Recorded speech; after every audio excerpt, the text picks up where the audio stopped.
In this video, let's try holo scan tutorial in CapCut. First of all, you have to select the video that you'd like to make edition on, and then go copy the first video that you selected, and then the second video, make it overlay and drag the second video to at the beginning of the video as same as the first video.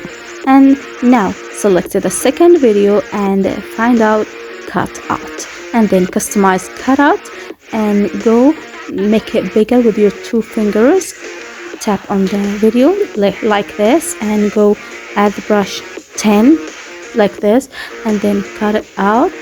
Make sure from your cutting, and after that you have to wait for the cutting, and then you have to select the video and find out FX, and then video FX, and then go find out this kind of effect, and then holo scanning and holo scan, and this is the results.